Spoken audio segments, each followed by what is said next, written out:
नमस्कार। प्रस्तुत है आज का चिंतन। सादगी को सभ्यता का, महानता का चिन्ह माना गया है।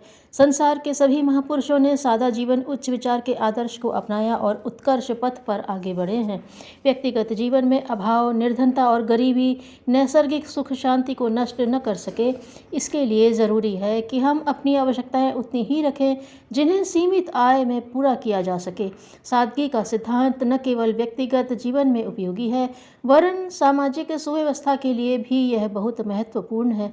आवश्यकताएं बढ़ती हैं तो उनकी पूर्ति के लिए अतिरिक्त साधन जुटाना भी जरूरी हो जाता है, और यह कोई आश्चर्य की बात नहीं कि व्यक्ति की अपनी बढ़ी हुई आवश्यकताओं को पूरा करने के लिए अतिरिक्त श्रम करना पड़े या अपनी क्षमता से भी अधिक प्रयास करना आवश्यक हो जाए।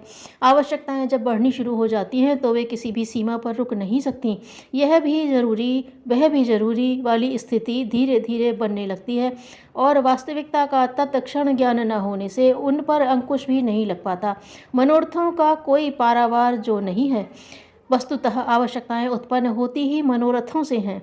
मन कभी इस चीज़ को ज़रूरी बताता है तो कभी उस चीज़ को। एक के पूरी होते ही और नई ज़रूरतें उत्पन्न हो जाती हैं। इसीलिए मनीषियों ने कहा है कि मनोरथों की कोई अंतिम सीमा नहीं है, और इसी प्रकार उससे जनित आवश्यकताओं की भी नहीं। यह निश्चित रूप से कभी नहीं कहा जा सकता कि अमुक वस्तु मिल जाने पर हम संतुष्ट हो जाएंगे और फिर कोई नई मांग नहीं रखेंगे। इस संदर्भ में विचारकों का कहना है कि यदि प्रत्येक व्यक्ति यह अनुभव कर ले कि आवश्यकताओं को बढ़ाते रहना व्यक्तिगत रूप से शांति में आग लगाता है तथा सामाजिक जीवन को भी नष्ट करता है, तो लोगों को सादगी अपनाने के लिए तैयार करने हेतु अन्य अतिरिक्त प्रयास नहीं करने पड़ेंगे। वस्तुतः सादगी से रहने वाला व्यक्ति ही समाज के विकास में योगदान दे सकते हैं।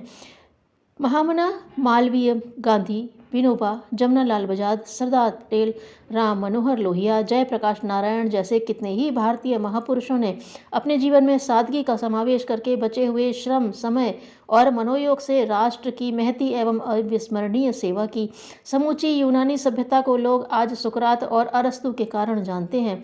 इन महामानवों के संबंध में विख्यात है कि ये रोजमर्रा के जीवन में कितने मितव्ययी तथा अल्प संतोषी रहे थे। अरस्तु के संबंध में तो कहा जाता है कि एक बार उनसे किसी ने पूछा, आज थोड़े से साधनों और नहीं के बराबर संपत्ति में ही आप कैसे सुखपूर्वक रह लेते हैं।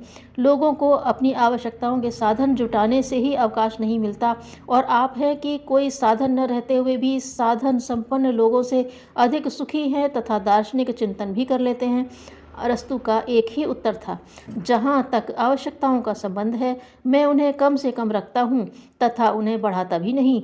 उनके औचित्य की मेरे पास एक ही कसौटी है, और उस कसौटी पर जो खरी उतर जाती है उन्हें ही पूरा करना उचित समझता हूँ, अन्यथा उन्हें अपनी सूची से अलग हटा देता हूँ।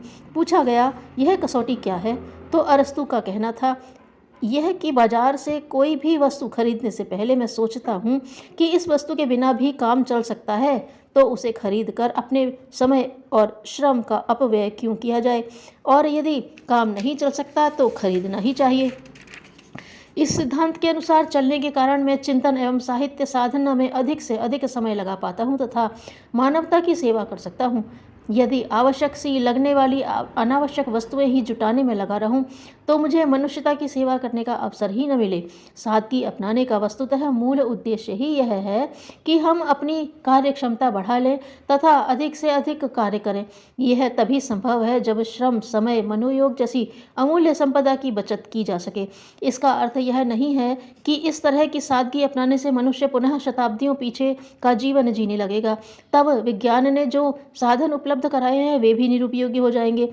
सादगी वस्तुओं या साधनों के उपयोग से नहीं रोकती, वह तो केवल दृष्टिकोण भर बदलती है तथा साधनों की ओर और अधिक उपयोगी बनाती है, साधनों को और अधिक उपयोगी बनाती है। इस प्रकार विवेक पूर्वक अपनाई गई सादगी मानवीय सभ्यता को और आगे बढ़ाने में समर्थ होती है। पिछले दिनों जबकि साधनों का अभाव रहा, तब भी महापुरुषों ने बिना साधनों के सादगी अपनाकर मानवीय सभ्यता को यहाँ तक पहुँचा दिया। अब जब कि साधन सुविधा काफ़ी बढ़ चुके हैं, तब तो विकास और द्रुत गति से होना चाहिए। चिंता से मुक्ति पाने का सर्वोत्तम उपाय दुखों को भूलना ही है। धन्यवाद।